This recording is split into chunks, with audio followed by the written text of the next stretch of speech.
estamos celebrando el evento más importante de la iglesia, de la era de la humanidad, la resurrección de Jesucristo. Y hemos venido compartiendo, como ustedes lo saben, milagros del Antiguo Testamento y milagros del Nuevo Testamento. Y hoy vamos a ver las dos caras de este evento que estamos celebrando hoy. Y a manera de introducción, quisiera de pronto ponerlos a pensar en lo siguiente: el poder detrás de las preguntas. ¿Alguna vez se ha puesto a pensar que hay poder detrás de las preguntas que hacemos? Y las preguntas son simplemente herramientas, ¿verdad? Son herramientas que nos ayudan a entender algo que no entendemos, ¿verdad? A comprender algo que aún no comprendemos, a clarificar o traer claridad a algo que todavía está por allá en las nubes. Nos permiten las preguntas averiguar los que nos falta por averiguar, nos permite indagar, ¿verdad? Pero la pregunta sería, si Dios lo entiende todo, si Dios lo sabe todo, si Dios en verdad no necesita comprender nada, no necesita clasificar o clarificar nada, no necesita indagar nada, entonces la pregunta sería, ¿por qué Dios hace preguntas? Y quiero proponerles algo como punto de partida, el por qué Dios hace preguntas, y lo vamos a ver a lo largo de este mensaje. Y pueden mirar en la pantalla. Les propongo eso: las preguntas más transformadoras, diga conmigo, transformadoras, de la historia, no las hicieron los seres humanos, las hizo el cielo. Las preguntas que más van a transformar a la humanidad, no la ha hecho un ser humano, las hizo el cielo a través de quizás seres humanos, a través de ángeles, pero el punto es que las preguntas más importantes para nosotros, para ti, las hizo el cielo. En otras palabras, en los momentos más críticos de la humanidad, en los momentos más oscuros del ser humano, más decisivos de la humanidad, el cielo abrió la boca y preguntó algo, ¿verdad? Y cuando el cielo pregunta, no lo hace porque no sabe la respuesta. No es por esa la razón, lo hace porque la pregunta misma es el mensaje que Dios quiere comunicarle a su creación. Lo hace porque hay algo en la pregunta que tú y yo necesitamos escuchar, necesitamos saber antes de que podamos recibir la respuesta. En la pregunta esa parte del mensaje. Dios lo hace, el cielo lo hace, la pregunta, porque a veces Dios no te quiere dar la respuesta que buscas hasta que no entiendas la pregunta que tienes que comprender. La pregunta antecede la respuesta, es lógico, pero en la pregunta está el mensaje quizás más completo. Déjenme darles un ejemplo. En el huerto del Edén, cuando Adán y Eva pecaron, Dios se le presenta a Adán y le pregunta, ¿qué buscas? ¿Dónde estás? ¿Dónde estás? Y cuando le pregunta dónde estás, no es porque Dios no sepa dónde está físicamente ni geográficamente. Él estaba preguntando eso a Adán para que él pudiera escucharse a sí mismo dando la respuesta. Dios quería que Adán se escuchara a sí mismo dando la respuesta. Quería que Adán confrontara su propia condición en ese momento después de haber comido del fruto prohibido. Déjenme darles otro ejemplo. El profeta Elías. Él estaba debajo de un árbol en el desierto, sintiéndose fracasado, sintiéndose que ya no podía más, sintiéndose a tal punto que él prefería morir. Yo prefiero morir, quisiera morir en este momento. Y Dios le pregunta, ¿qué haces aquí? ¿Alguna vez le preguntaba a un hijo, a alguien, ¿qué haces aquí? ¿Qué haces aquí? Y no lo hizo para avergonzar al profeta Elías, sino para invitarlo a salir de su cueva, para invitarlo a salir de su situación, para invitarlo a salir de su desánimo, para invitarlo a salir de su depresión. Así que podríamos establecer el siguiente fundamento de las preguntas que podemos establecer para el mensaje de hoy, y está allí en la pantalla. Cuando el cielo pregunta, la pregunta misma lleva la sanidad. La pregunta misma lleva la revelación de Dios. La pregunta misma te coloca exactamente donde necesitas estar para recibir lo que Dios tiene para darte. Las preguntas te posicionan, te preparan, te avisan, te dan un anuncio, te preavisan de algo que Dios va a hacer. Y vamos a ver eso. Así que hoy vamos a compartir dos preguntas.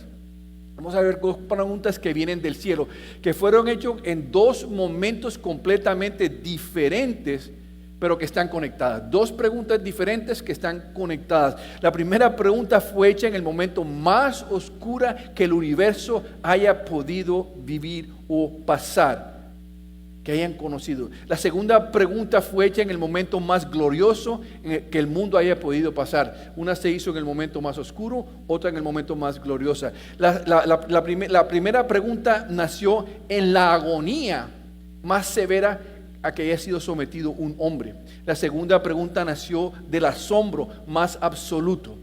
Pero el punto es que estas dos preguntas conectadas, intersectadas, son la esencia. El cruce de ellas dos es la esencia del Evangelio. Y eso es lo que queremos hacer. Así que vamos a ver esas dos preguntas. La primera pregunta aparece allí en la pantalla. Y es la pregunta detrás del clamor. Diga conmigo, la pregunta detrás del clamor. En el contexto del versículo que vamos a leer, Jesús ya ha sido traicionado por Judas.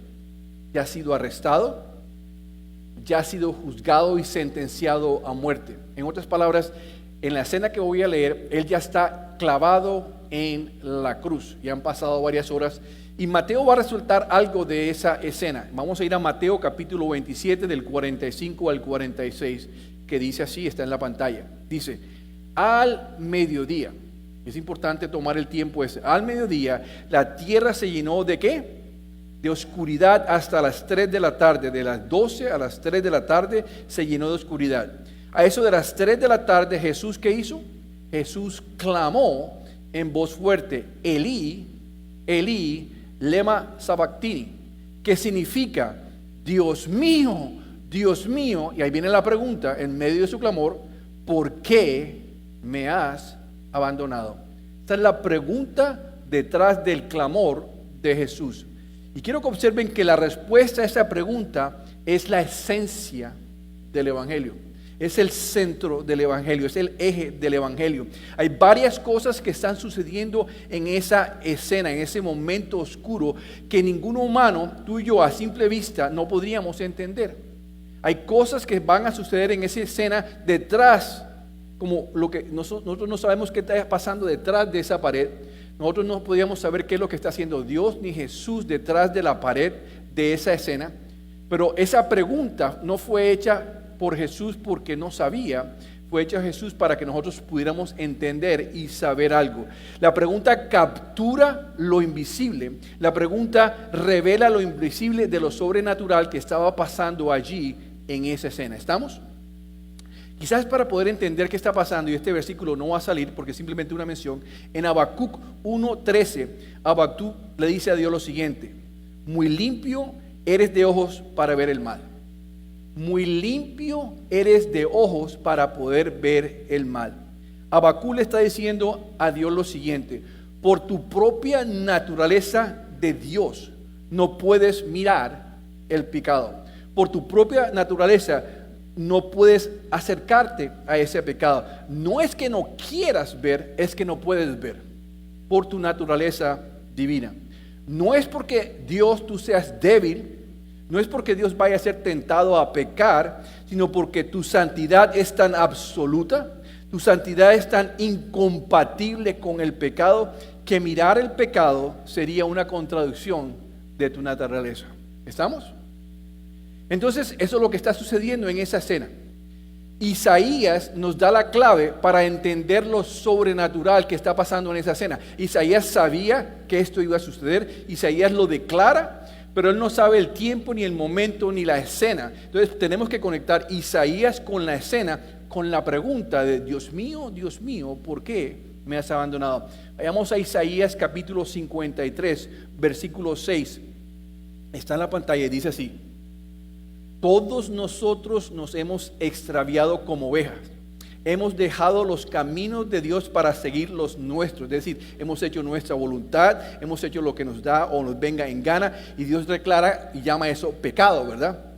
Sin embargo, el Señor puso sobre Él, oigan bien, el Señor puso sobre Él los pecados de todos nosotros. Debería ser nuestra responsabilidad, debería ser nuestra consecuencia, nuestra sentencia, pero Dios ha decidido que ponga sobre Jesús, sobre Él, que es Jesús, esos pecados. Entonces, Isaías lo declara en el Antiguo Testamento. Es una profecía de lo que va a ser el Mesías, de lo que va a ser Jesús. Y estamos en la escena de Mateo donde Jesús precisamente está haciendo. En otras palabras, durante esas 3 horas, desde el mediodía hasta las 3 de la tarde, llenas de oscuridad, Dios estaba descargando sobre Jesús todo el pecado del mundo en ese momento.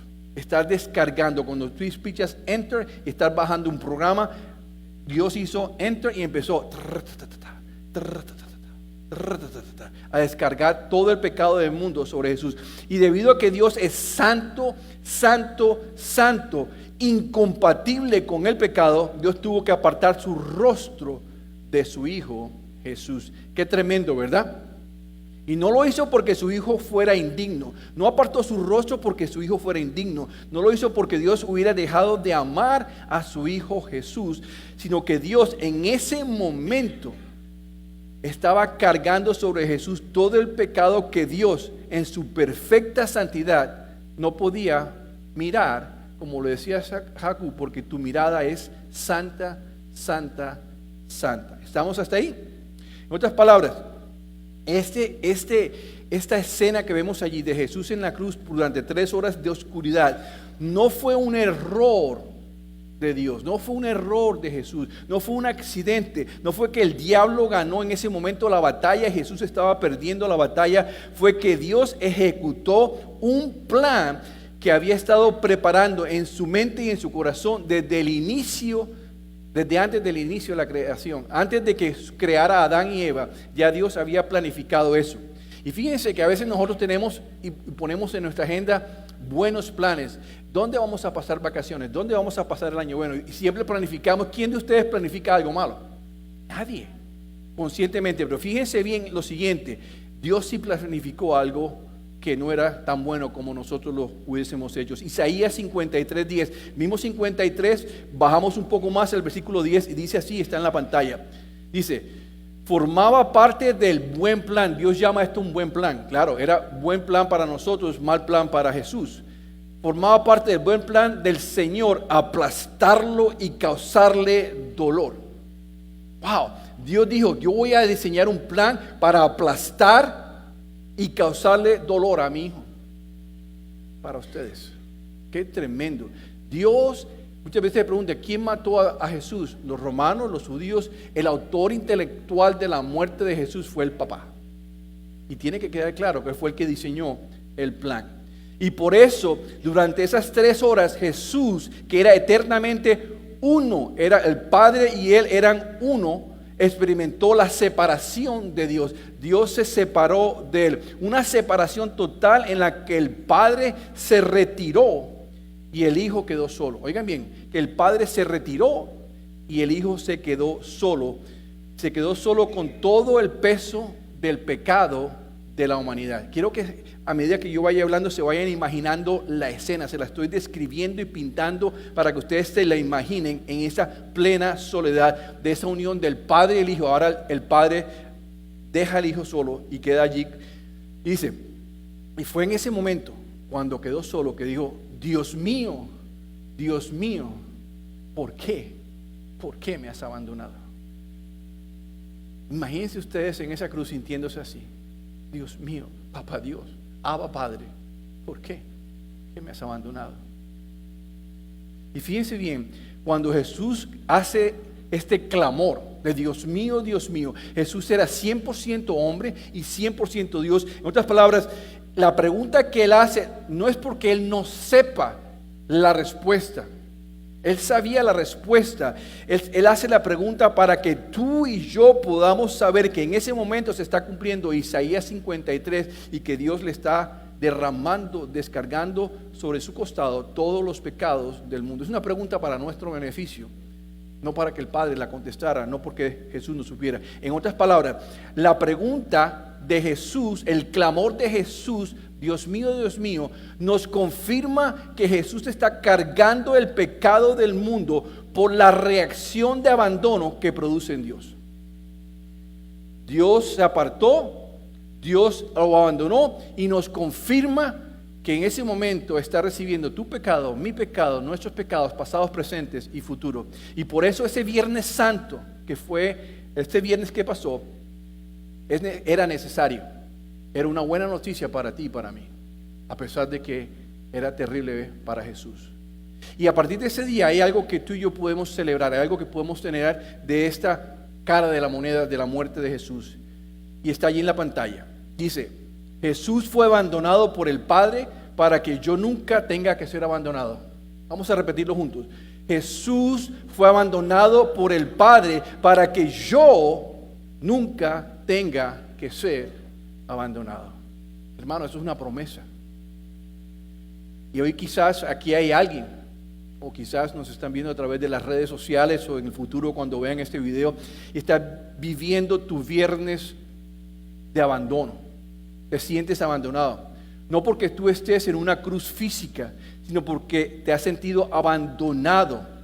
Muchos quizás se han sentido abandonados por su esposa, o abandonados por su esposo, o están en el proceso de sentirse abandonados porque perdieron a su esposo o su esposa en un divorcio, o se sienten abandonados por los hijos que ya no los quieren llamar, ya no los hablan, ya no están allí. Se sienten abandonados por amigos que les prometieron y confianza, eran personas que usted confiaba y ya no están allí. Te sientes abandonado por el sistema social de este país, el Social Security. Te sientes abandonado por algo, y la tentación tuya y mía en medio de ese creer, en esa situación, es que si las personas me abandonaron, entonces Dios también me ha abandonado, porque no me ha contestado a mi oración, porque no ha respondido a mi plegaria. Y es sentirte abandonado. Pero podemos establecer lo mismo que dijimos: Jesús fue abandonado por el Padre para que yo nunca me sienta o crea que he sido abandonado. Eso debe quedar claro hoy. Pablo más adelante, y Jesús también lo dijo en 2 ocasiones más, Pablo lo dice varias veces, pero Pablo lo redacta esta promesa con una declaración en Romanos capítulo 8, versículos 38 al 39. Se las doy para que salgan ustedes con la misma confianza. Romanos 8, 38 al 39 está en la pantalla. Dice así: y estoy ¿qué? Convencido, lo acaban de decir, usted está convencido. Estoy convencido de que nada podrá jamás, una doble negación, nada podrá jamás separarnos del amor de Dios, ni la muerte ni la vida, ni ángeles ni demonios, ni nuestros temores de hoy, ni nuestras preocupaciones de mañana, ni siquiera los poderes del infierno pueden separarnos del amor de Dios. Ningún poder en las alturas ni en las profundidades. De hecho, nada en toda la creación podrá jamás, doble negación, separarnos del amor de Dios que está revelado en Cristo Jesús nuestro Señor. Y ustedes dicen amén. Podemos salir, podemos detenernos ahí, irnos para nuestra casa y sería suficiente, ¿verdad? Pero queremos seguir avanzando. Así que el clamor de Jesús es la garantía. Cuando Él dice: Dios mío, ¿por qué me has abandonado? Es la garantía de que jamás tú vas a ser abandonado. Pero hay algo más que sucede en esa escena. No solamente es esta parte, hay algo que más sucede en esta escena de oscuridad. Y Mateo, si continuamos leyendo Mateo 27, en el versículo 50, vemos que sucede algo más. Y dice ahí en la pantalla, dice: pero Jesús, después de clamar nuevamente a gran voz, dice que entregó su espíritu. Aquí estamos observando otro proceso detrás de bambalinas que no entendemos. Simplemente vemos que una persona murió, pero hay algo más grande que está pasando. Otro proceso que confirma, que nos da evidencia de que Jesús acaba de recibir. Es decir, este evento de entregar su espíritu es algo que confirma, que es evidencia de que Jesús acaba de recibir todo el pecado del mundo. ¿Por qué? Porque Romanos 6:23 declara, nos sale en la pantalla, porque la paga del pecado es la muerte. La paga del pecado es la muerte, es decir, la condena del pecado es la muerte, la sentencia del pecado es la muerte. La cuenta que hay que pagar por el pecado se paga con muerte, no se paga con dólares, no se paga con yen, no se paga con euros, no se paga con tarjeta de crédito, no es a plazos, se paga con muerte. La moneda que Dios recibe en el cielo para poder pagar tu deuda con Él por tus pecados y mis pecados se llama muerte. ¿Estamos claros? Ahora, fíjense bien, cuando usted va a un restaurante, ¿verdad? Usted por lo general, después de terminar de comer y estar satisfecho, dice al mesero, por favor, me puede traer la cuenta. Y usted saca su billetera y la paga en efectivo o la paga con tarjeta de crédito. Usted nunca ve que el mesero venga en el momento que él quiere el dinero, va y le saca la billetera y va y saca el dinero que usted le debe al restaurante. No es lógico, ¿verdad? Usted entrega la tarjeta de crédito, entrega el dinero. En la cruz, escuchen bien porque quiero hacer la comparación, en la cruz, después de que Dios derrama sobre Jesús todo el pecado del mundo, Jesús sabe que tiene una cuenta que pagar. Jesús sabe que hay un bill, una cuenta, una factura que pagar. Y Él entrega su espíritu. En otras palabras, al entregar su espíritu, Jesús está diciendo, está declarando, aquí está lo que debo. Páguense con mi vida, páguense con mi muerte. Hay suficiente muerte en mi billetera para pagar por todos los pecados del mundo. Él es lo que Él hace. Él sabe que hay una deuda. Él no le están quitando la vida, no le están sacando el dinero de la billetera. Él está entregando voluntariamente su vida. Y dice, páguense todo lo que les debe la humanidad por mis pecados. Y el punto de esto es que al terminar el Viernes Santo, los romanos, los judíos, los fariseos, los saduceos, las mujeres, los hombres, los líderes religiosos, los discípulos, los apóstoles, todos finalmente estaban de acuerdo en algo. ¿En qué finalmente estaban de acuerdo? De que Jesús estaba muerto y que iba a permanecer muerto. Finalmente el pueblo de Israel estaba de acuerdo en algo. Y eso nos ayuda a transicionar brevemente en el sábado. El sábado era el día de descanso y el cielo permaneció en silencio. El cielo permaneció callado. Ese día ilustra lo que dice Hebreos cuando nos llama a entrar a nosotros en el reposo de Dios. Y fíjense bien, después de la creación, dice la palabra, que Dios reposó de sus obras al séptimo día, ¿verdad? Y descansó de las obras que había hecho. En forma similar, el sábado ilustra de que Jesús reposó de la obra de la cruz en ese sábado, para ilustrar y seguir en línea con lo que venía enseñando el pueblo judío. A partir de ese día, las personas, tú y yo, vamos a poder y estamos pudiendo hacerlo, descansar de las obras humanas para tratar de alcanzar la gracia y la bondad y el favor de Dios, para tratar de alcanzar el cielo.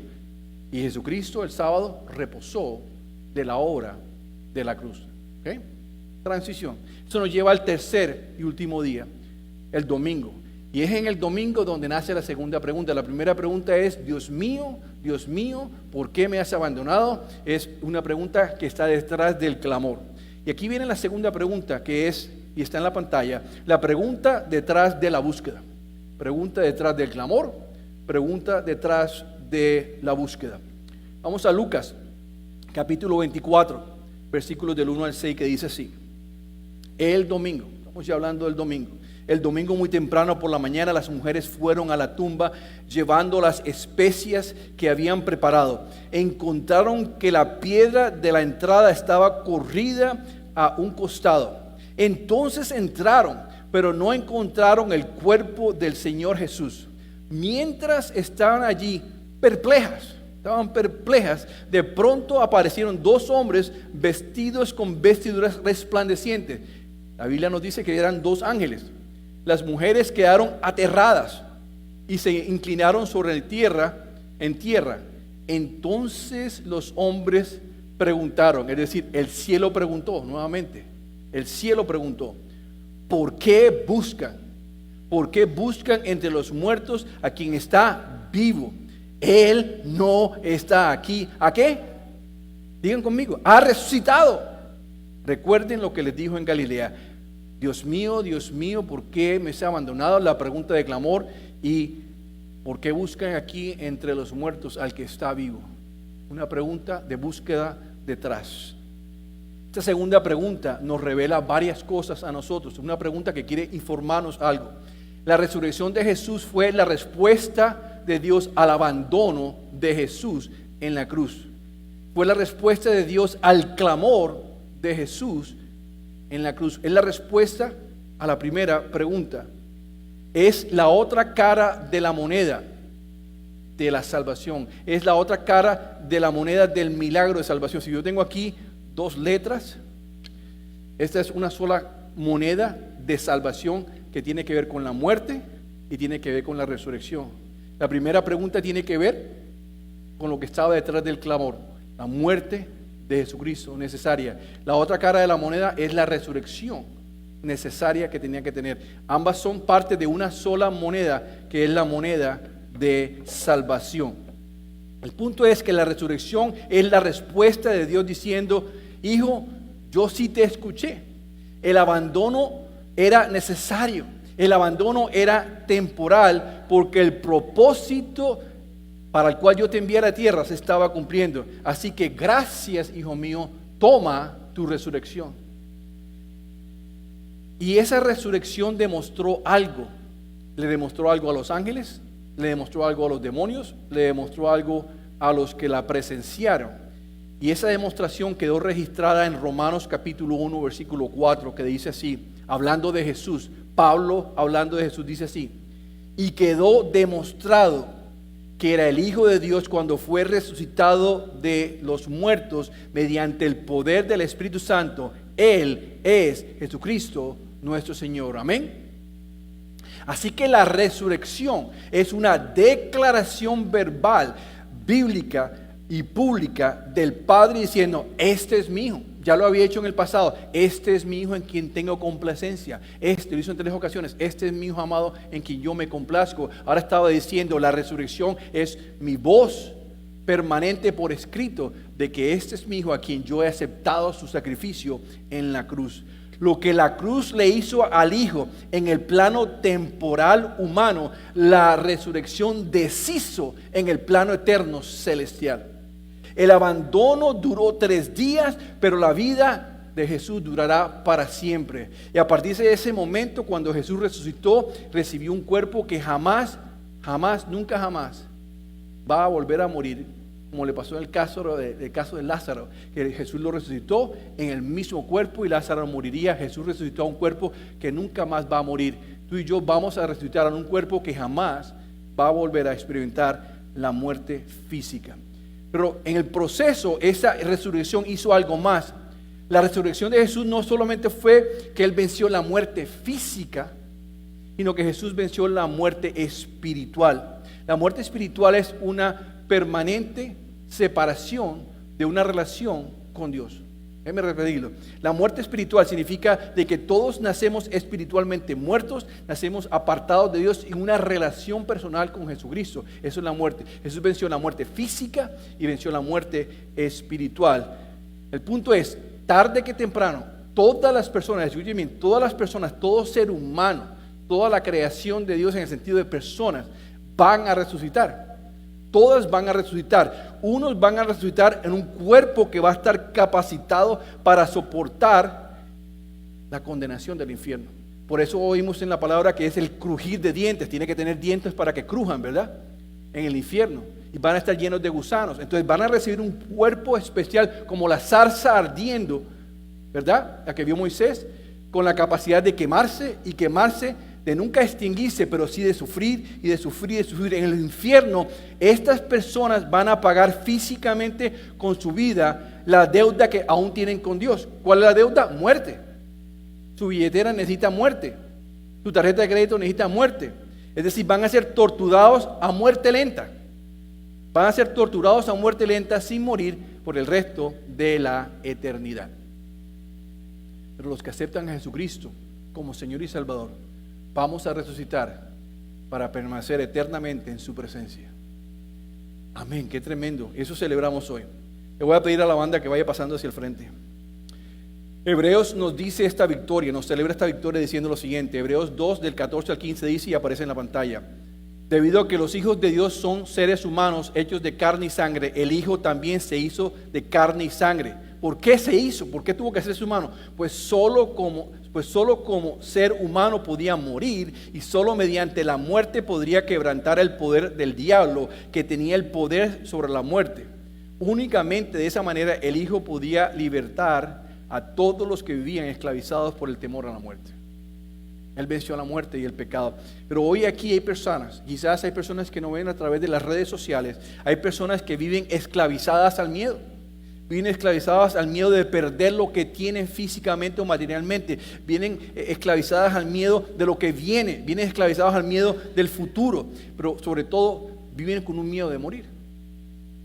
Tienen un pánico de morir. Déjenme decirle, yo estoy listo para morir. No quiero morir. Quiero disfrutar a mi familia, a mis hijos. Pero estoy listo. El Señor me dice, vamos, listo. Me mato, listo. Estoy listo. Yo sé para dónde voy. Y ya lo que yo hice. Y hay, como digo, Señor, todavía hay más para hacer. Pero muerto, presencia de Dios. No tengo miedo a la muerte. Y eso es lo que está diciendo. No hay más miedo, porque el que tenía el dominio del miedo de la muerte era Satanás. Y Dios le quitó ese poder. Y dice, ya no más. No hay necesidad de estar miedo. Entonces, la pregunta sería, y está allí en la pantalla, ¿cuál es la intersección de estas dos preguntas? ¿Cómo podemos interseccionar la pregunta de Dios mío, ¿por qué me has abandonado? ¿Y por qué buscan aquí en lugar de los muertos alguien que ya está vivo? ¿Cómo interseccionamos? Bueno, la intersección de estas dos preguntas es la gracia de Dios. Es donde estas dos preguntas se interseccionan. Cuando usted tiene un carro y el carro no le prende porque está sin batería, usted pide, por favor, dame un booster, dame un cablazo, como dicen. Y la persona sale con su cable rojo y su cable negro, ¿verdad? Y si usted solamente pone el cable negro, el carro no va a hacer nada. Si solamente pone el carro rojo, el carro no va a prender. Pero es cuando pone el cable negro y el rojo, donde hay una chispa, donde se produce una corriente de una batería a la otra, y se produce vida en el carro que no tenía vida en ese momento. Escuchen bien, la muerte de Jesús y la resurrección de Jesús son esos dos cables. Es decir, por separado la muerte es gloriosa y la resurrección es gloriosa, pero en la intersección está el poder de salvación. Se necesitan las dos para todo el poder de salvación. Y esta intersección está disponible para todos nosotros, y yo voy a hablar al final de esto en unos cuantos minutos. Pero quiero hablarle a los hermanos en Cristo, a las personas que son creyentes, a los que ya son seguidores de Cristo, a aquellos que ya aceptaron a Jesús como Salvador. Y es lo siguiente, de que estas dos preguntas que hemos ido aprendiendo son la manera de tú vivir el resto de tu vida aquí en la tierra. Estas dos preguntas contestan, ¿cómo vivo mi vida de aquí en adelante? Cuando te sientas abandonado, podrás decir siempre, Jesús murió en la cruz, Dios lo tuvo que abandonar para que yo nunca más fuera a ser abandonado. Ya no voy a sentirme abandonado. Declaro, no necesito estar abandonado porque Él murió para que yo no me sintiera así. Pero la segunda pregunta, ¿por qué buscas entre los muertos al que vive?